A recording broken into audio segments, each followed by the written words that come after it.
Thanks for watching. Don't forget to like, comment, share and subscribe to Mufti Tariq Masood, famous scholar. نبی صلی اللہ علیہ وسلم نے فرمایا انسان اللہ سے دعا مانگتا ہے، زندگی بھر مانگتا رہتا ہے اور اللہ زندگی بھر دعاؤں کو قبول کرتے رہتے ہیں، لیکن اس کو نظر نہیں آ رہا ہوتا، اس کو نظر، کیونکہ اللہ اپنے طریقے سے دعا قبول کرتا ہے۔ اگر اللہ ایسے دعا قبول کرے نا، آپ نے ادھر کہا اے اللہ میری تنخواہ ڈبل کر دے، آفس گئے باس نے کہا کہ جناب نئے وزیر اعظم نے جو اعلان کیا ہے اس کی منظوری ہو گئی، ٹھا ٹھا کر کے ایسے دعائیں قبول ہونا شروع ہو جائیں تو غیب پر ایمان ختم، پھر تو دعا کی ترغیب دینے کی ضرورت ہی نہیں رہے گی۔ سب لوگ مصلی لے کے مسجد میں آ جائیں گے، سارا دن دعائیں مانگتے رہیں گے کہ اللہ سے جو مانگو ملتا ہے، خربوزہ مانگو خربوزہ ملتا ہے، تربوز مانگو تربوز ملتا ہے، افطاری میں پکوڑے مانگو پکوڑے ملتے ہیں، سموسے مانگو، بھوک لگ رہی ہے کیا کریں، سموسے ملتے ہیں، جو مانگو وہ ملتا ہے۔ تو دعائیں تو لازمی قبول ہوتی ہیں، لیکن انداز وہ ہوتا ہے جو اللہ کرتے ہیں۔ اللہ کہتے ہیں میں اپنے طریقے سے کروں گا۔ اب اس کی بڑی لمبی چوڑی تفصیل ہے کہ کیسے قبول ہوتی ہے۔ بعض دفعہ جو چیز مانگ رہے ہیں اللہ وہی دے دیتا ہے آپ کو، بعض دفعہ اس کا متبادل دے دیتا ہے، آلٹرنیٹ دے دیتا ہے، بعض دفعہ نہ آلٹرنیٹ دیتا ہے نہ وہ چیز دیتا ہے۔ کوئی مصیبت آنے والی ہوتی ہے، اس دعا کی برکت سے اس مصیبت کو ٹال دیتا ہے۔ آپ اپنے بیٹے کے لیے بچی کے لیے دعا مانگ رہے ہیں اس کو ٹھیک کر دے، وہ ٹھیک نہیں ہوئی لیکن دوسری نے بیمار ہونا تھا، اللہ نے اس سے وبا کو ٹال دیا۔ تو جن کا غیب پر ایمان ہوتا ہے وہ تو مانگتے ہیں، اللہ سے مانگتے ہیں۔ وہ پتہ ہے بھائی یہ ہو نہیں سکتا کہ جس خدا نے کہا ہے کہ میرے سامنے ہاتھ اٹھاؤ، حدیث میں آتا ہے اللہ میں اتنی غیرت ہے کہ جب کوئی اللہ کے سامنے ہاتھ اٹھا کے مانگتا ہے تو اللہ کو خالی ہاتھ لوٹاتے ہوئے حیا آتی ہے۔ بڑے سیٹ کے پاس کوئی بھکاری جائے اور پیسے مانگے اور وہ اس کو دھتکار دے تو بھکاری کہے گا نا یار نام تو بڑا سنا تھا آپ کا، بڑے سخی ہو۔ تو اللہ کو حیا آتی ہے کہ ان ہاتھوں کو خالی لوٹائے، دیتا ہے لازمی۔ تبھی ہم نے اہل اللہ کو دیکھا ہے کہ مانگتے بہت ہیں، بڑی لمبی لمبی دعائیں مانگتے ہیں۔ لوگ ان کو بے وقوف سمجھتے ہیں کہ یار یہ ہر وقت مصلی پہ دعائیں مانگتے رہتے ہیں لمبی لمبی، ملتا تو کچھ ہے نہیں۔ انہیں پتہ ہے کہ یہ بہت ملتا ہے اللہ سے مانگنے سے، لیکن اللہ کا انداز ایسا ہوتا ہے کہ صرف وہ مانگیں جن کو غیب پر یقین ہے۔ یعقوب علیہ السلام ساری زندگی مانگتے رہے اللہ تعالیٰ سے، اس مانگنے کا بدلہ کیا ملا ہے؟ دوسرا بیٹا بھی اللہ نے چھین لیا۔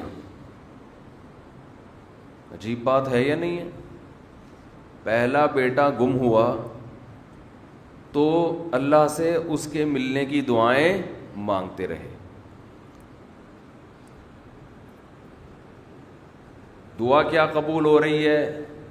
قحط پڑ گیا، کھانے پینے سے بھی گئے، اس سے بڑی مشکل، راشن لینے کے لیے بھیجا مصر اپنے بیٹوں کو، تو دوسرا بیٹا بھی بولو گیا، وہ بھی بادشاہ نے رکھ لیا۔ روتے روتے آنکھوں کی بینائی چلی گئی۔ آپ کی اولادیں آپ سے کیا کہنے لگیں؟ تاللہ تفتأ تذکر یوسف، اللہ کی قسم آپ یوسف کو ابھی تک یاد رکھا ہوا ہے، حتی تکون حرضا او تکون من الہالکین، آپ کی جان نہ چلی جائے۔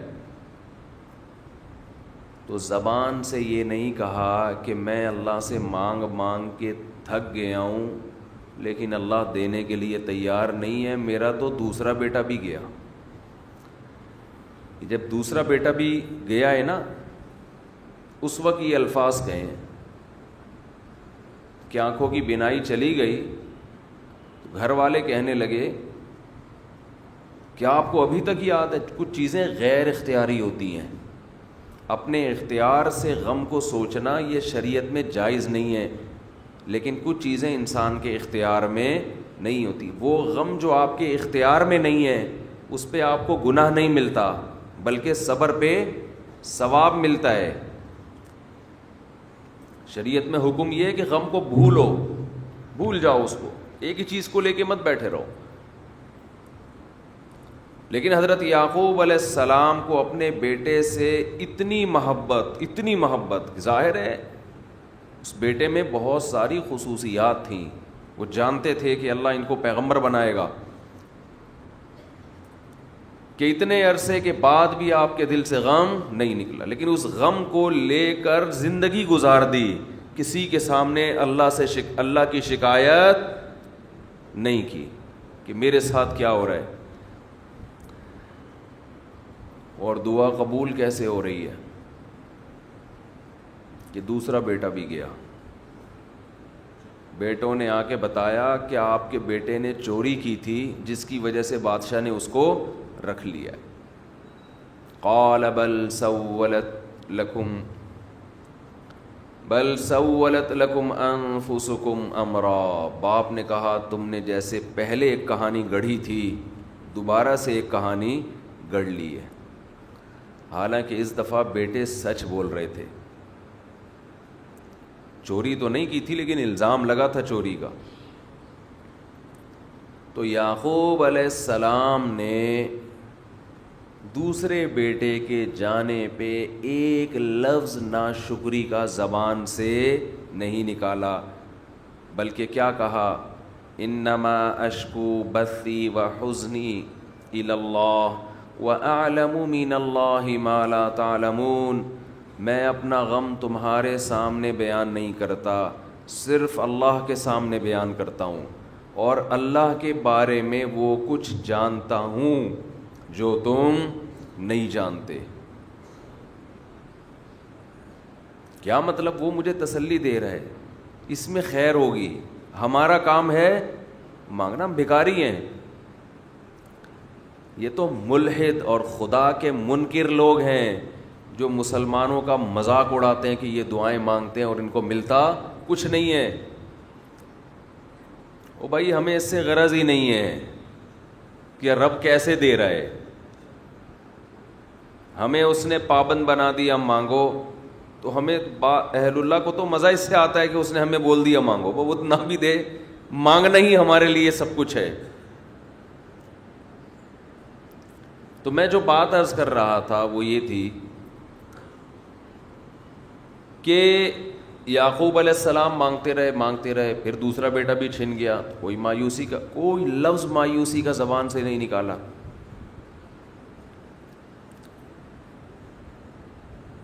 تو حدیث میں آتا ہے کہ ایک بندہ مسلسل دعا مانگتا ہے اور اللہ قبول کرتا ہی رہتا ہے, یہاں تک کہ یہ بندہ ایک دن زبان سے ایک لفظ نکالتا ہے, کیونکہ اس کو قبول ہوتے ہوئے نظر نہیں آ رہی ہوتی نا دعا. یہ زبان سے کیا لفظ نکالتا ہے کہ میں دعا مانگتا ہوں مگر اللہ قبول بولو نہیں کرتا. جیسے معاذ اللہ نقل کفر, کہ یعقوب علیہ السلام اگر کہہ دیتے کہ اللہ کئی سال سے دعا مانگ رہا تھا بیٹا مل جائے, مگر تو نے تو دوسرا بھی چھین لیا, لہذا ثابت یہ ہوا کہ میں مانگتا تو ہوں لیکن اوپر والا قبول بولو نہیں کرتا. اگر یہ لفظ زبان سے نکالتے, جیسے کہ آج کل لوگ نکالتے ہیں زبان سے, تو حدیث میں آتا ہے یہ جو جملہ زبان سے نکالا ہے اس کے بعد سے اللہ قبول کرنا چھوڑ دیتے ہیں. اس سے پہلے ہو رہی تھی. آپ نے یہ لفظ کہہ دیا اس کو ہلکا سمجھ کے. اللہ کے ترازو میں یہ کلمہ، یہ چھوٹا سا جملہ بہت بھاری ہے اللہ کی غضب کو دعوت دینے کے لیے. اللہ کہتے ہیں مجھے تانا دے دیا کہ میں قبول نہیں کرتا. گھروں میں جھگڑا ہوتا ہے نا، عورت کہتی ہے مرد کھلا کھلا کے تھک جائے، بیوی کہتی ہے ہاتھ تنگ کیا ہوا ہے کھلاتے نہیں ہو. بعض دفعہ آدمی کو غصہ آتا ہے کہ اب میں ہاتھ اپنا تنگ کر کے دکھاؤں گا، اب انڈے نہیں لے کر آؤں گا. میں کہتا ہوں چنگیز خان بھی، اگر کوئی چنگیز خان کی اولاد ہے نا، اس میں بھی اتنی طاقت نہیں ہے کہ بیوی کہے کہ 6 انڈے چاہیے اور وہ ان 6 کو 4 کر کے دکھا دے کہ نہیں آج 4 انڈے آئیں گے 6 نہیں آئیں گے. کوئی ہے ایسا مائی کا لال؟ کوئی ایسا مائی کا لال پیدا نہیں ہوا. تو استنبول کیسے فتح کرو گے؟ صحیح، استنبول کیسے فتح کرو؟ سلطان محمد فاتح نے استنبول فتح کیا تھا نا. ایک بڑے بزرگ نے بڑی اچھی بات کہی کہ فرعون نے ہزاروں بچوں کو قتل کیا اور بنی اسرائیل کے نا، لیکن موسیٰ علیہ السلام جب صندوق سے نکلے فرعون نے ارادہ کیا اس کو بھی قتل کروں. فرعون کی بیوی نے کہا لا تقتلوہ، اسے قتل مت کرو. فرعون نے کہا اچھا. فرعون نے کیا کہا؟ ٹھیک، it is okay, no problem. سمجھتے ہو؟ تو یہ ہمارے لیے بڑی تسلی کی بات ہے، یہ ہمارے لیے بڑی تسلی کی بات ہے کہ جب فرعون جیسا آدمی گھر میں فرعون نہیں تھا تو ہم اور آپ کس کھیت کی مولی ہیں یار. چلتے رہو جیسے زندگی گزار رہے ہو، جتنے انڈے کہے ہیں اتنے لے آیا کرو. Thanks for watching. Don't forget to like, comment, share and subscribe to Mufti Tariq Masood, famous scholar.